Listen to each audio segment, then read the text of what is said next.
अस्सलाम वालेकुम नाजरीन, प्यारे दोस्तों। आज की वीडियो में हम आपको दुनिया के सबसे बड़े काफिर और सरकश बादशाह यानी फिरौन की कहानी बताएंगे। ये जाने कि फिरौन कौन था, किस कबीले से ताल्लुक रखता था, बादशाह बनने से पहले क्या करता था और किस तरह बनी इजराइल को गुलाम बनाकर अपनी खुदाई का दावा किया। आइए कुरान और हदीस की रोशनी में इस कहानी को देखते हैं। फिरौन की पैदाइश बल्ख में हुई। बचपन से ही वह अक्ल से ज्यादा चालाक था। जवान हुआ तो दुनिया देखने के लिए सैर और सियाहत पर निकला। एक शहर पुशखना में उसकी मुलाकात हामान से हुई। दोनों दोस्त बन गए और मिस्र जा पहुंचे। रास्ते में वे खेतों में उतरे तो एक किसान ने कहा, मेहनत करोगे तो खाओगे।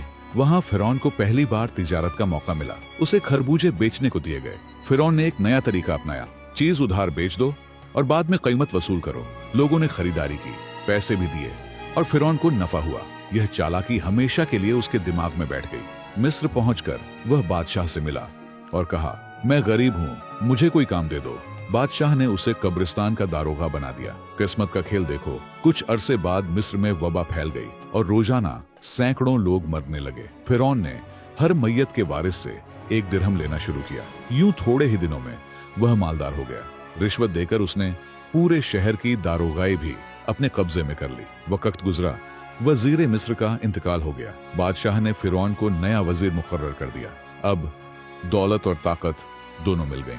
गरूर बढ़ा तो एक दिन उसने हामान से कहा, मैं चाहता हूं कि खुदाई का दावा करूं, लोग मुझे खुदा माने। हामान बोला, यह काम एकदम नहीं होगा, पहले रियाया को अपना एहसानमंद बना। चुनांचा फिरौन ने बादशाह से इजाजत लेकर 3 साल तक रियाया का टैक्स माफ कर दिया। लोग खुश हो गए, दुआएं देने लगे और फिरौन को नेकव मेहरबान समझने लगे। जब बादशाह का इंतकाल हुआ तो सबने मिलकर फिरौन को तख्त पर बिठा दिया। अब वह मिस्र का बादशाह था और हामान उसका वजीर। फिरौन ने कहा, अब वक्त आ गया है कि पूरा मुल्क मुझे खुदा माने। हामान ने मशवरा दिया, सबसे पहले इल्म और तालीम बंद कर दो। जब लोग जाहिल हो जाएंगे तो दीन भूल जाएंगे और तेरे कदमों में झुक जाएंगे। फिरौन ने हुक्म दिया, जिसने तालीम दी या दीन की महफिल रखी, कत्ल कर दिया जाएगा। खौफ से सारा मुल्क खामोश हो गया।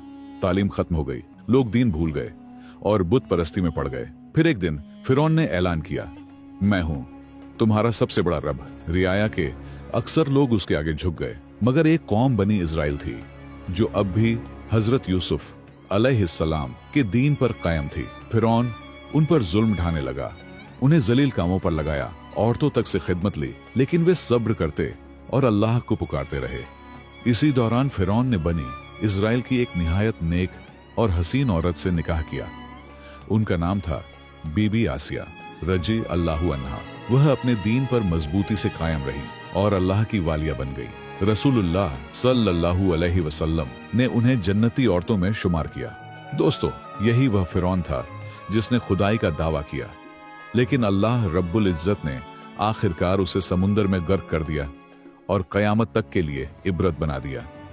अल्लाह हमें भी तकब्बुर और गुरूर से बचाए और अपनी इताअत में जिंदगी गुजारने की तौफीक अता फरमाए। आमीन।